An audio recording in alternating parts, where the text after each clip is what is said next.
Hello everyone, welcome to Castlevania Symphony of the Night. I'm playing the PSP version of Symphony of the Night, and just to clarify what version I'm talking about, this is the version which is bundled in as an unlockable in Castlevania the Dracula X Chronicles for PSP. I am playing this downloaded from PSN on a PSTV. I am capturing it from a PSTV, and I'm playing it with a DualShock 4. So just to clarify, that is the version that I am playing. That is not the PS1 Classics release of Symphony of the Night, which can be played on PS3, PSP, and PS Vita. Nor is it the Xbox 360 version of Symphony of the Night, which is probably the most commonly played one these days. The reason why I'm playing this version is because, in my opinion, it is the definitive version of Symphony of the Night, as well as having a completely rewritten and reperformed script, which I think is far better overall. It also includes Maria Renard as an unlockable character. Previously, she was only playable in the Sega Saturn version of Symphony of the Night, which was only released in Japan. So this has 3 playable characters, a much better script, and the only bad thing about it is, unfortunately, it doesn't have the miserable pile of secrets line from the beginning of the game, which has been rewritten. I'll point that out momentarily. But let's get started. So this game is a sequel to Castlevania Rondo of Blood, which was released on the PC Engine CD, only in Japan.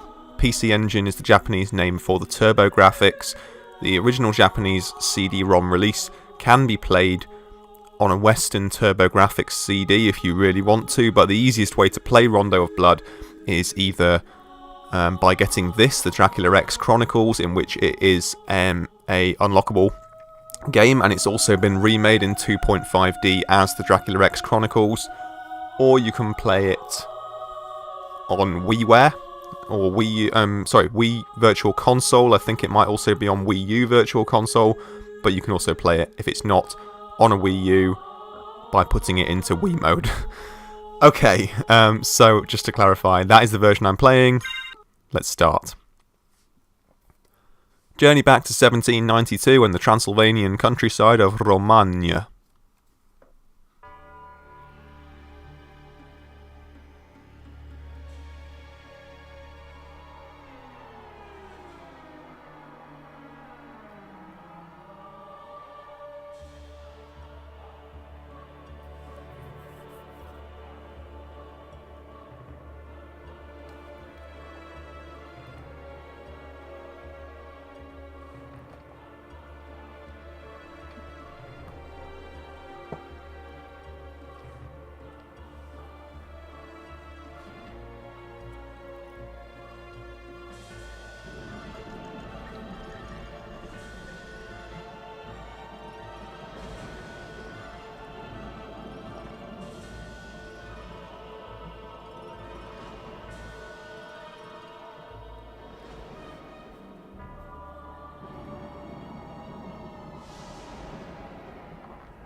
Final stage, Bloodlines.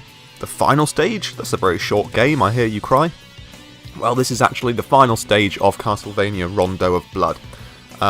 This game, Symphony of the Night, is a sequel to Rondo of Blood, a direct sequel. So it just basically sets up the end of the previous story, kind of like a Steven Spielberg film. You know, like in Indiana Jones or whatever, where the story starts 3/4 of the way through the previous story, and then there's like a big action scene, and then it resets.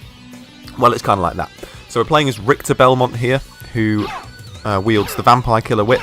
The Belmont clan, of course, all through history, has battled Dracula and defeated him over and over.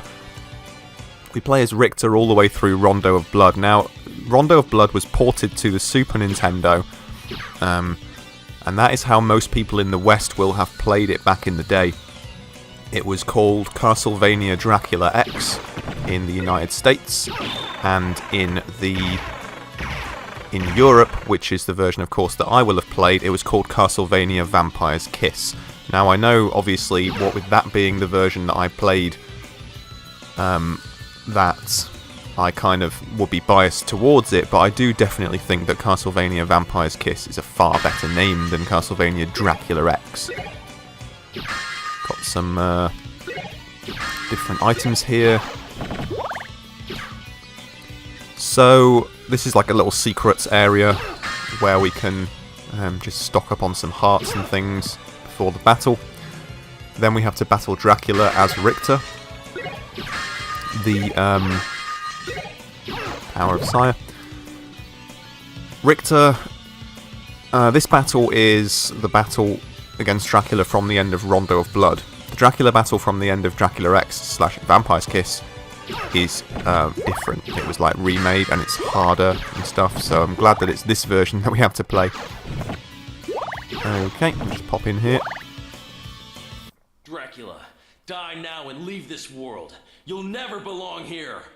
Oh, but this world invited me. Your own kind called me forth with praise and tribute. Tribute? You're a thief. You steal men's souls, their freedom. Freedom is always sacrificed to faith, good hunter. Or are you truly here by choice? All I'm here for is you. To hell with your heresy! You're nothing but a blight on mankind. Ha! Mankind. A cesspit of hatred and lies. Fight for them then, and die for their sins! So that line, a cesspit of hatred and lies, that's like the retranslated version of the most famous line in all of Castlevania, which is, "What is a man? A miserable little pile of secrets." And then he throws his wine glass on the floor in rage. And that line is like as famous as the actual game is. It's sort of one of those things, I think it's seen as like being so bad that it's good, you know, and it is very funny. But it's a small price to pay for having a much, much better translation of the game's script in this version, and it's really strange that only this version has that retranslation, you know? Like, they didn't release this updated version of the game on any other platforms, because the modern sort of big screen version of Symphony of the Night that people generally are able to play is the one on 360. This is playable on the big screen the way that I'm doing it, which is through a PSTV. But, you know, then you have to have a PSTV, and they aren't really very popular systems. Not that they're very expensive. You can get one second hand for about the same cost as like a new game. And you can play all PS Vita games on it, PSP downloadables, and PS1 classics. In that sense, it's a really great thing to have, but, you know, the PS Vita doesn't have any games. So, anyway, now Dracula transforms into this giant beast. This beast is the version that he transforms into at the end of Rondo of Blood, the end of Dracula X. Now, if we get killed here, you see that Maria comes in, and Maria imbues Richter with her powers, which refills his health. Not that this is a very difficult boss at all, but I usually do that anyway, just for the sake of, you know, story exposition. In between his legs here. Okay, he's down. And you see there, the story is confined to the annals of history. Count Dracula had risen with the aid of the Dark Priest Shaft to menace humanity once again. The legendary vampire hunter, Richter Belmont, stood against him and at last brought him down.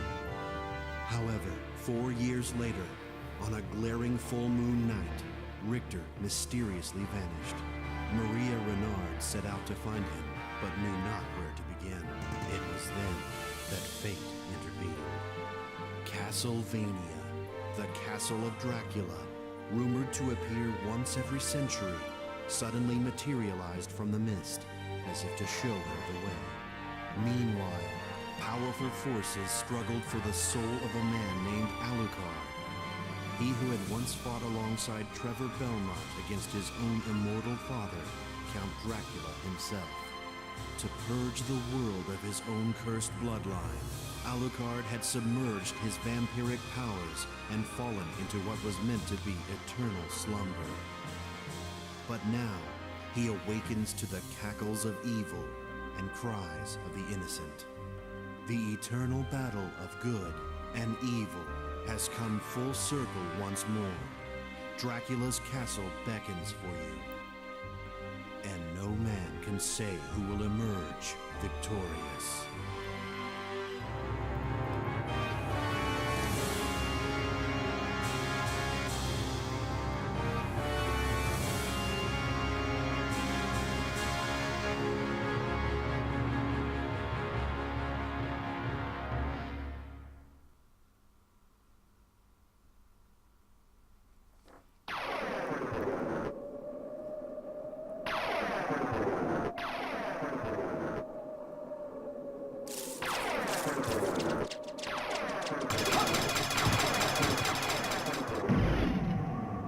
So for the rest of the game we play as Alucard, who is Dracula's son. He is the offspring of Dracula and a human woman, and he has a lot of sort of pretty awesome powers, including this backdash. Speedrunners of this game, basically if he runs, then he goes at this speed. If he backsteps, then he goes very slightly quicker. Then people realise you can cancel the end of the backstep by putting the shield up, and this is called shield dashing or something like that, and it's like the quickest way to get around the game, but I'm not very good at it, but there you go. So, Alucard first appeared in Castlevania 3, Dracula's Curse on the NES. He was one of the 4 playable characters in that game. He assisted Richter Belmont in defeating Dracula. Richter Belmont was one of the first Belmonts before the original Simon Belmont, the original protagonist. He's from before then. And so Dracula has been in slumber for hundreds of years. This is now the late 18th century, and Alucard has been awoken again.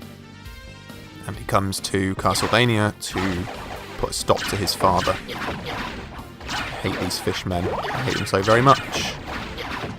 This is, I would say, probably the easiest Castlevania game, but easily my favourite. It's just, I think, the overall design of this game and the way that you progress and gain more abilities and stuff is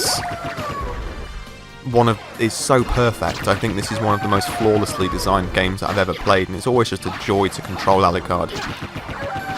Once you've completed the game, you can play as Richter and Maria. They both are very different. Alucard, what is your business here? I've come to put an end to this. Ever the insolent boy. But there will be no games here. If you will not behave, be gone. I will do neither. Step aside, old man. Such arrogance. Very well. But I shall see you very soon.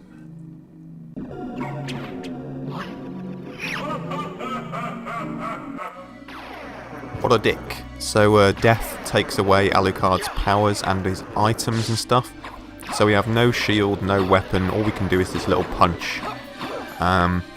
Which kind of sucks, but now it like sort of resets the game and lets us start with, 0 progress. So this is an action RPG, the first Castlevania game to be done in this style, with a sort of exploratory Metroidvania style, where you can equip different items and equipment, you can level up, become more and more powerful, and find weapons and equipment that adapt to your own playstyle. If we fall down there in a certain way, we can find this little room with a heart max up. That upgrades number of hearts you can carry. Hearts, of course, in Castlevania are like currency and ammunition. They are used to spend on like abilities, like additional weapons that you can carry, magic spells, that kind of thing. Although not in this game, because you actually have an MP bar for magic. So Need to be... ooh, level up. Okay, so we've got a short sword from this guy. Need to be equipping that because obviously it's better than punching. Still a pretty crappy weapon though. The sprite animations in this game are some of the best I've ever seen. I love them. And somewhere around here there should be a save room, I believe. Now, the reason why I'm playing this now is because I usually play this game like at least once a year, and I always have done, because it's one of my absolute favourites of all time. I never get bored of this game. It's one of those games that I'm always up for playing, and I just sort of, you know, run through it really quickly once or twice a year just to like get it out of my system. But I've actually not played it for about 2 years, and so that's long enough for me to have forgotten certain of the intricacies of the way that like the layout and stuff. So it means that I'm not just doing it like, you know, like basically blindfolded with my hands tied behind my back. Not that it's an especially difficult game. There are challenging sections, but it's quite easy to make yourself ridiculously OP. There's one weapon in particular that you can get near the end of the game which essentially breaks it. I may actually get that just to show you guys, but that's not for a while yet. Here we are in the Alchemy Laboratory, the first large-scale area that we can explore.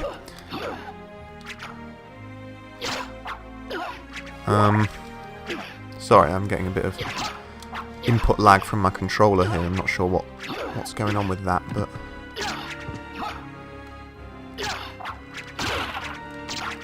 these are classic Castlevania enemies, of course, the bone-throwing skeletons, who are pretty annoying. This is a hide cuirass, our first piece of armour. Slightly boost our defence there.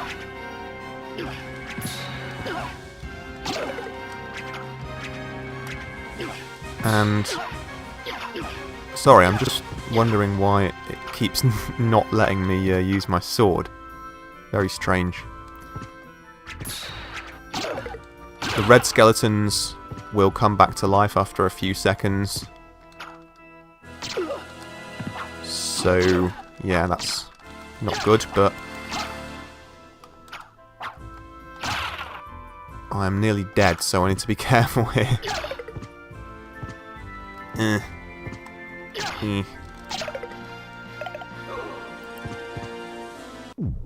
Okay, save room. So these save rooms refill your health and obviously let you save the game. I don't think they refill your hearts. I actually just got off playing Metroid Zero Mission on hard mode when I was on holiday, so I'm trying to remember the differences between the two games. But that lift that lift that I'm operating with this pressure plate is not really of any use at the moment. We can't use it until later, but it's Bunsen burner, a leather shield. So we can shield with circle. The shield can be broken by too much force. I mean, rather the shield break, you know. Oh, that's a two-handed sword, okay. There you go. You can do like a quick double attack if you go downwards, then you can see he hits diagonally down. If you do that and then attack on the ground, you can get 2 hits in quick succession like so. Which is a really useful strategy. Here I have my first weapon slot item. The axe. There are a few of these items in the game.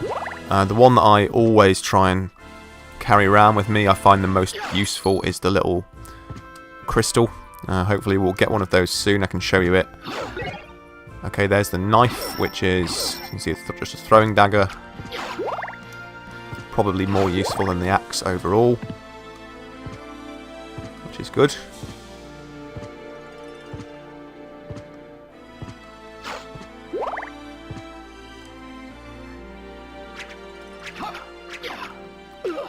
So, damn it. So this game was the first Castlevania to be done in the Metroid style. You see this blue and white map is basically taken directly from Super Metroid. And once this game came out, then the word Metroidvania was created and coined as the term to describe this kind of exploration-based 2D platformer where there are like gated off areas where you have to kind of find items which allow you new power-ups to get to different areas. You see, like later on we will get a high jump which will allow us to get to those ledges that we couldn't reach just then. And you get items that can, in this game, that transform you into different animals, so you can like access new places. As you go through each of the areas, you will find branching paths that you cannot get to, and usually the first time that you get through an area, the progression through that area will be linear, and then later on it becomes non-linear as you get the ability to explore in different ways rather than just running and jumping. That's Metroidvania style, and it's one of my favourite genres of game. I've pretty much played every Metroidvania there is. But it's a game that people... It's like a genre that's kept alive these days by indie games in particular. Okay, this is our first boss battle. And I think this boss is from an earlier Castlevania game. I'm trying to remember which one, possibly Rondo of Blood, possibly Super Castlevania 4. But this is like a symbiotic. Okay, that's him dead. Now it's just this little mini Dracula. You can see it's like just a miniature version of the sort of vampire beast that Dracula transforms into at the end of the battle with him in Rondo of Blood. Not especially challenging, but he's changed colour, so his patterns are now different. And that's it. Simple as that.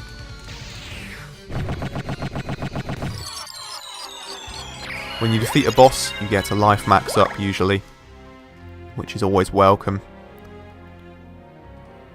Early on in the game, when you're very underpowered, those kind of upgrades really make a difference. Later on, when you get to like high levels and you've got a lot of the collectible items, it tends to be the case that you are generally, the way I play is I'm generally quite thorough with exploration, so I'm always really over-prepared for bosses when I find them. Is this a new area? Yes, I think that's back to the Alchemy Laboratory. I think I probably missed a save room here. So I'm just going to backtrack slightly to fill up my hearts, because I used them all in that boss fight. When you get a heart max up, it of course completely refills your HP as well. This, like I said before, this game isn't especially difficult, but most of the bosses are fairly straightforward. There are a few that are difficult. The final boss can be very tricky if you don't have stupidly overpowered equipment, which I usually do. The sword I mentioned, which breaks the game, that you can get later on, it means that you can kill Dracula, the final battle with him.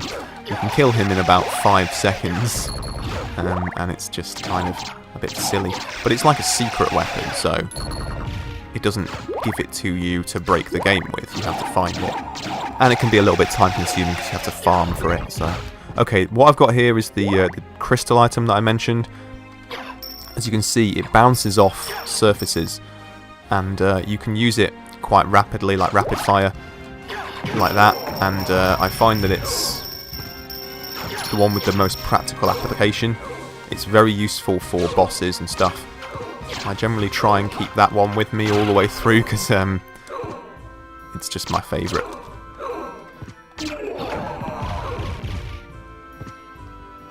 These are, of course, classic Castlevania enemies. The axe-wielding, axe-throwing knights. Not really much less annoying in this than in other games, but they're, of course, made their debut in the original Castlevania on NES. Oh, it should be noted as well that almost unquestioningly Alucard has the best turning animation of any like video game character. You see when you're facing one way and then you run to the other way, he like does that amazing turning animation. I think that's so good.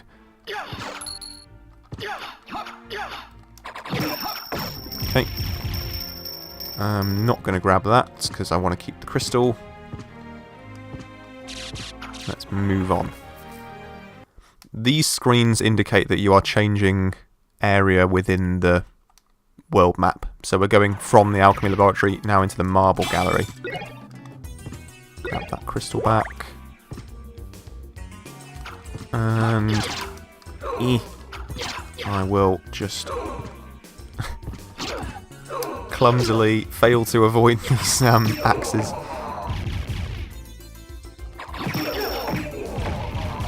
Nice and easy. See the use of that crystal.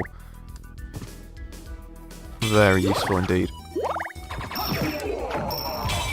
Only uses 1 heart per crystal as well. Some of the other items are much more costly on your hearts.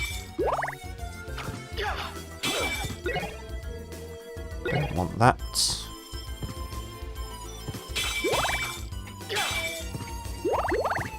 Fill up on some things here. Money is something that you kind of need to be getting hold of it as well in this game, because it's there is a shop in the game which sells some items that you do kind of need, so good to be picking up those little money bags.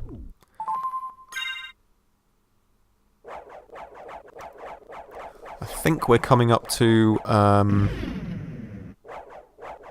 another boss here. One of the trickier bosses, certainly early on in the game. I'll see if I can quickly get to him now and do him before I end the video. These little hunchbacks, super irritating. Another classic Castlevania enemy there that can be quite difficult to predict. And this hall of grandfather clocks. Okay, this is a... Are you human? What are you doing here? I've come to destroy this castle. Likewise. I'm Maria. And you are? Alucard. Well, if you're a better swordsman than a speaker, perhaps I'll see you again. Farewell. Notice that statue sliding across there. This is one of the most important rooms of the entire game, and it's almost the centre point of the castle. We have to come back here later on for various reasons, but the statues move in accordance with the time on the clock. So that's something that we have to bear in mind later. Bloody hunchbacks. Do the forward jump. Okay.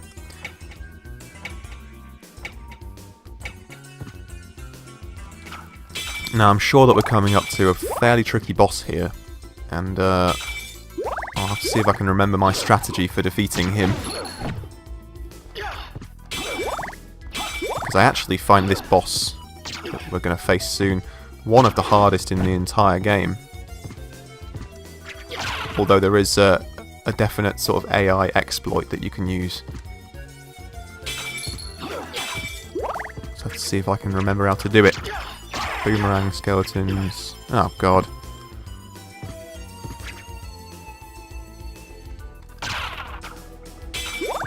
I find Alucard much more pleasurable to control than the Belmont ones, but he still does the thing where he flies backwards when he's hit, which is, you know, classic Castlevania there. Taking some damage here.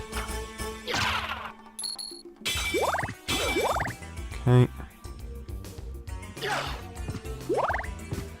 think there may be another save room somewhere off this chamber. See if I can find it. Oh no, not that way.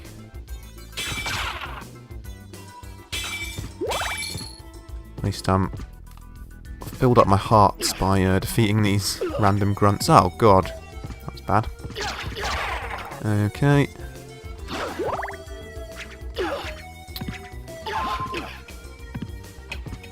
Oh damn it! I must have picked up the time stopper. This item uses a lot of hearts to freeze all the enemies for you. Magically sealed. We need an item to get through that door, an item that we can get later.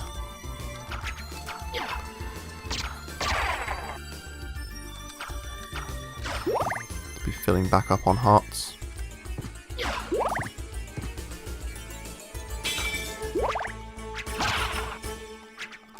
This is the way I came from, is it not? Yes. Alright, I may go through to the next area. I'm just trying to remember where the next boss is. It's somewhere around here. I think it may just be at the end of that next corridor.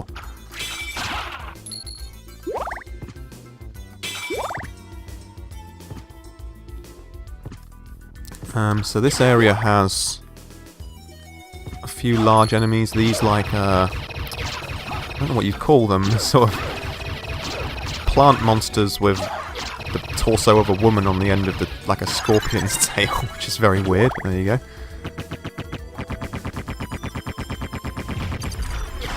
And there are several of them in this corridor. Let's see if we can quickly take them out. Helps to have leveled up. And another one. As long as they don't charge into you, you're usually alright. There we go. 250 bucks. Very nice. I don't know why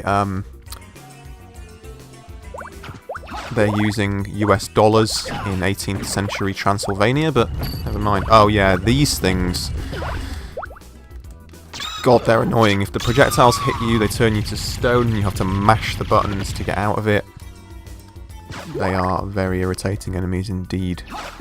So it can be useful to dash underneath them like that.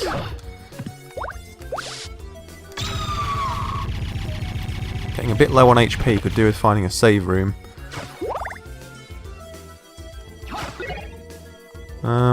Yeah, axe is probably better. Actually, no, we'll keep the axe. I believe this is the outer wall. Yes. This area runs vertically down the right-hand side, up and down the right-hand side of the castle. It's kind of... They are really annoying. Oh my god, I'm dead. I didn't save it for a long time, so that's pretty bad. Pretty bad. Anyway, I'm going to end this episode here. Next time we will go explore the outer wall and see if we can get to a new area. Thank you very much for watching. I hope you enjoyed this video. If you did, do drop me a like, because that does help me. Let me know what you think, and I'll see you in the next episode of Symphony of the Night. Take care, guys.